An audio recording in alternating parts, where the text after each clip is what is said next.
किसी जमाने में एक इंतहाई दिलेर, शौकीन और अपने लोगों का महबूब बादशाह हुआ करता था। उसकी बहादुरी की दास्तानें दूर दूर तक मशहूर थीं और उसे शिकार खेलने का जुनून था। ये बादशाह अक्सर अपने दरबारी और वजीरों के हमराह शिकार पर जाता था।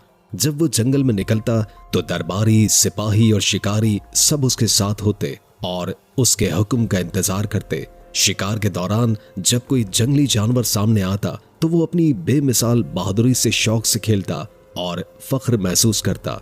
उसकी हर कामयाबी पर दरबार में खुशी मनाई जाती थी और उसके दरबारी उसकी तारीफ करते न थकते थे। बादशाह को शिकार के साथ साथ घोड़े पालने और खरीदने का भी शौक था।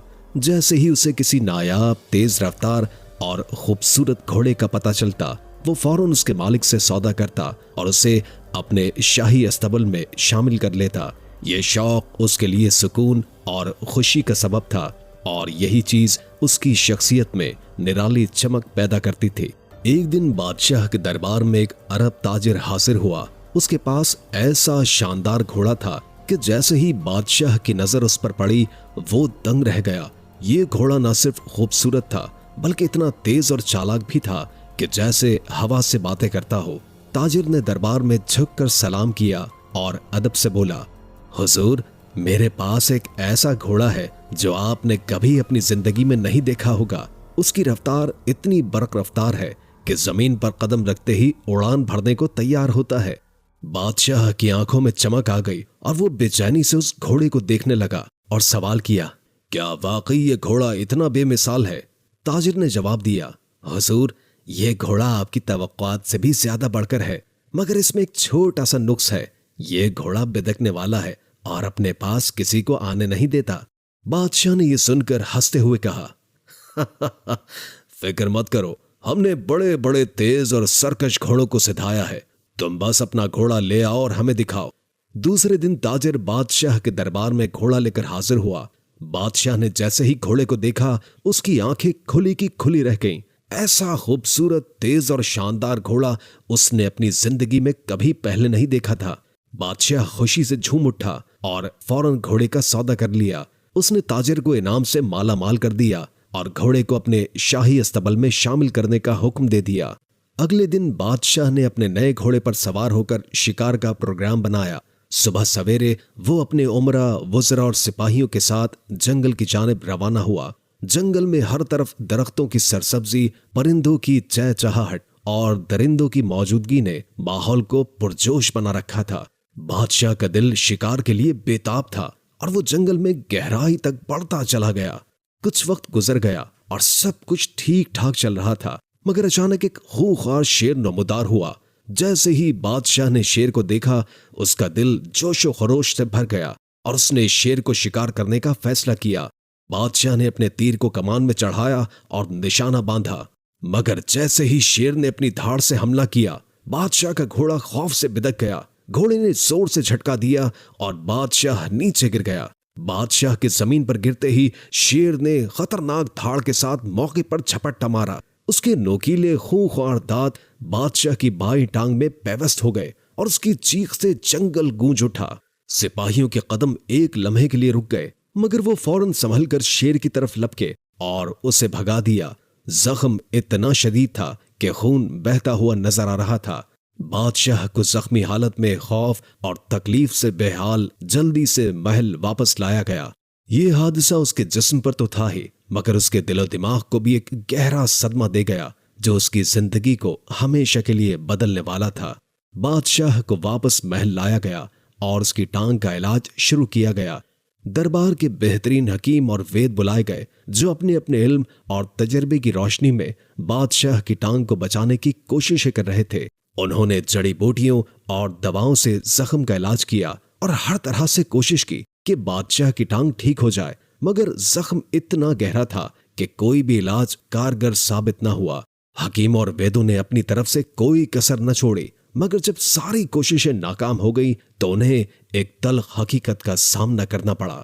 हकीम और वैद्यों ने आखिरकार ये फैसला किया कि अगर बादशाह की जान बचानी है तो उसकी बाएं टांग काटनी होगी। ये फैसला सुनकर दरबार में सन्नाटा छा गया। किसी को यकीन नहीं आ रहा था कि इतना ताकतवर बादशाह अब एक टांग के साथ जिंदगी गुजारने पर मजबूर हो जाएगा। लेकिन यह फैसला बादशाह की जिंदगी बचाने के लिए बेहद जरूरी था। कुछ दिन के बाद जब बादशाह की टांग काट दी गई तो जख्म जल्द ही भर गया और बादशाह जिस्मानी तौर पर ठीक हो गया, मगर हादसे का असर उसके दिलो दिमाग पर पूरी तरह से छा चुका था। वो हर वक्त उदास और गमगीन रहने लगा और शिकार पर जाने से भी मुंह मोड़ लिया। अब उसकी जिंदगी में वो पहले वाली रौनक बाकी न रही और उसने अपनी खुशियों को खो दिया। महल से कुछ दूर एक पहाड़ी पर एक बहुत ही अक्लमंद और दाना बूढ़ा रहा करता था। वो अपनी हिकमत और तजुर्बे की वजह से पूरे इलाके में मशहूर था। लोग अपनी मुश्किलात और परेशानियां लेकर उसके पास आते थे और वो उन्हें इंतहाई समझदारी से मशवरे देता था। उसकी हिकमत और दानिशमंदी लोगों की जिंदगी में रोशनी की तरह काम करती थी। एक दिन बादशाह के वजीरों ने मशवरा किया कि क्यों न उस दाना बूढ़े को दरबार में बुलाया जाए, शायद वो बादशाह की उदासी को दूर कर सके और उसकी जिंदगी में दोबारा खुशियां ला सके। चुनाचे बूढ़े को महल बुलाया गया और बादशाह ने उससे अपनी तकलीफ और उदासी के बारे में बताया। बूढ़े ने बादशाह की बात सुनकर थोड़ी देर सोचा और उसके बाद एक ऐसा मशवरा दिया जो सबके लिए बेहद हैरानकुन था। बूढ़े ने मुस्कुराते हुए बादशाह से कहा, हुजूर, आपके दुख को दूर करने के लिए एक खास हल है मेरे पास। आप अपने शहर में ऐलान करवा दें कि जो कोई बादशाह के लिए नई टांग लाएगा उसे आधी सल्तनत और आपकी बेटी से शादी इनाम में दी जाएगी। शायद कोई ऐसा दिलेर और होशियार नौजवान मिल जाए जो आपकी ये ख्वाहिश पूरी कर सके। बादशाह को ये मशवरा सुनकर खुशी हुई और उसने फौरन हुक्म दे दिया कि शहर में ऐलान करवा दिया जाए।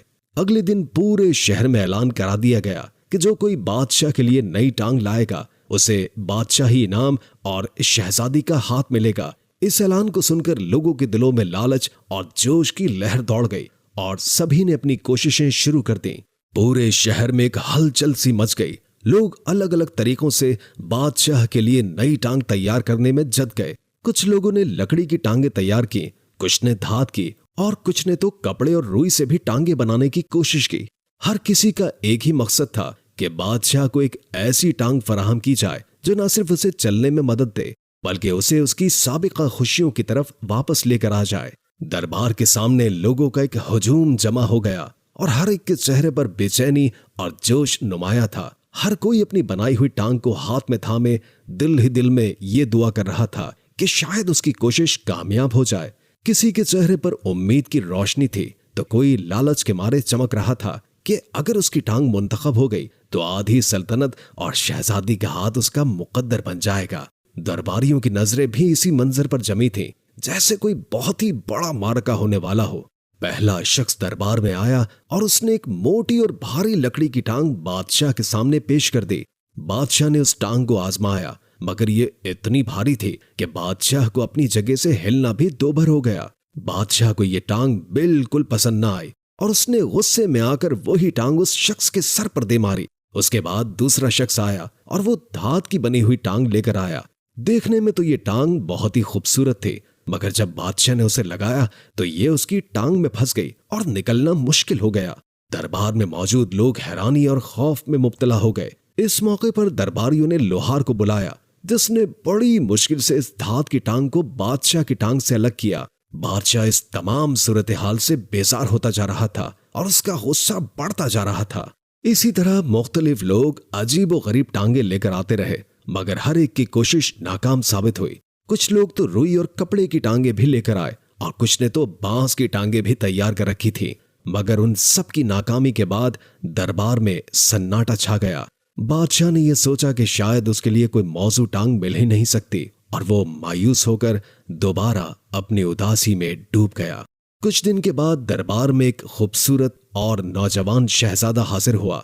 उस शहजादे का कद काट खूबसूरत, चेहरा पुरकशिश और अंदाज इंतहाई पुरएतमाद था। दरबार के लोग उसे देखकर हैरान रह गए और बादशाह ने उसके आने की वजह पूछी।